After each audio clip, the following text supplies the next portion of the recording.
Halo semua, dalam video kali ini saya akan menjelaskan Islam masuk ke istana raja, yaitu di kerajaan Banjarmasin dan kerajaan Gorontalo. Untuk itu teman-teman semua, sebelum saya melanjut jangan lupa untuk like, komen, dan subscribe video ini, karena saya baru buat channel ini. Oke, yang pertama kerajaan Banjarmasin. Kerajaan Banjarmasin terletak di kerajaan di Pulau Jawa. Kerajaan Banjarmasin terdapat di daerah Kalimantan Selatan yang muncul sejak kerajaan bercorak Hindu, yaitu negara Dipa.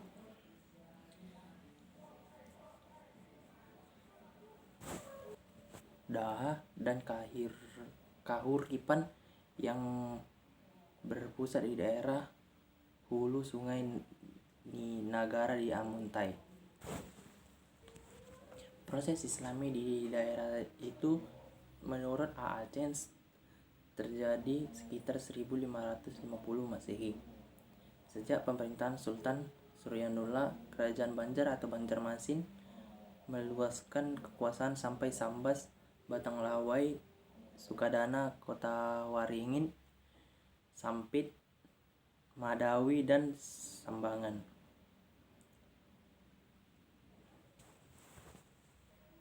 Wafatnya Sultan Suryanullah, ia digantikan oleh putra tertuanya, yaitu Sultan Rahmatullah.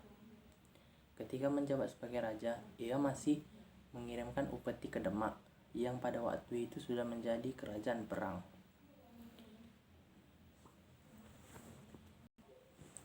Setelah Sultan Rahmatullah memerintah, ia diganti oleh Sultan Hidayatullah, dan kemudian pengganti Sultan Hidayatullah yaitu Sultan Mustain Billah, yang pada masa pemerintahannya berupa memindahkan ibu kota kerajaan ke Amuntai. Ketika memerintah pada awal abad ke-17, Sultan Mustain Billah ditakuti oleh kerajaan-kerajaan di sekitarnya, dan ia dapat menghimpun lebih kurang 50.000 prajurit. Pada abad ke-17, di kerajaan Banjar ada seorang ulama besar yang bernama Muhammad Arsyad bin Abdullah Al-Banjari tahun 1710 sampai 1812. Lahir di Martapura.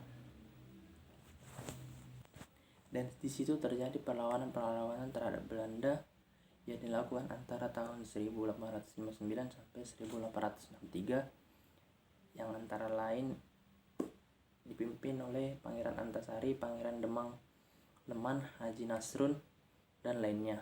Perlawanan terhadap penjajah Belanda itu terus dilakukan sampai tahun-tahun selanjutnya. Untuk mencari informasi lebih mendalam, teman-teman bisa mencarinya di kerajaan Islam lainnya yang ada di Kalimantan atau di Pulau Jawa. Yang kedua, kerajaan-kerajaan Islam di Sulawesi, yaitu kerajaan Gua Talo. Kerajaan Gua Talo sebelum menjadi kerajaan Islam ternyata sering berperang dengan kerajaan lainnya di Sulawesi Selatan seperti di Lewu, Bon, Sopeng, dan Wajo. Menurut Hikayat Wajo, kerajaan Wajo menjadi daerah taulukan Goa. Dalam serangan terhadap kerajaan Gua Talo, Karaeng Goa meninggal dan seorang lagi terbunuh sekitar pada tahun 1565. Ketika kerajaan Bon, Wajo, dan Sopeng mengadakan persatuan untuk mempertahankan kemerdekaannya yang disebut Perjanjian Telung Poco sekitar tahun 1582. Dalam sejarah kerajaan Goa perlu dicatat tentang sejarah perjuangan Sultan Hasanuddin dalam mempertahankan kedaulatannya terhadap upaya penjajahan politik dan ekonomi Kompeni atau VOC Belanda. Semula VOC tidak menaruh perhatian terhadap kerajaan Gua Talo yang telah mengalami kemajuan dan dalam bidang perdagangan.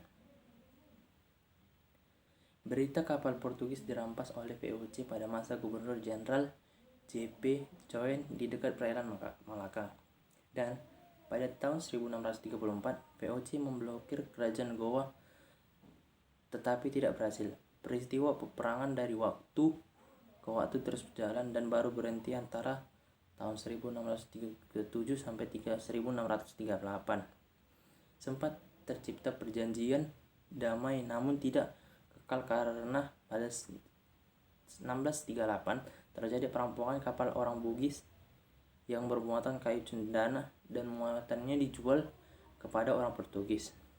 Perang di Sulawesi Selatan ini berhenti setelah terjadi perjanjian Bongaya pada 1667 yang sangat merugikan pihak Gorontalo. Oke, demikianlah penjelasan dari kerajaan di Sulawesi, yaitu di Gorontalo. Untuk mencari informasi lebih lanjut, teman-teman bisa melihat atau men-searching di Google tentang kerajaan di Sulawesi. Akhir kata saya ucapkan terima kasih.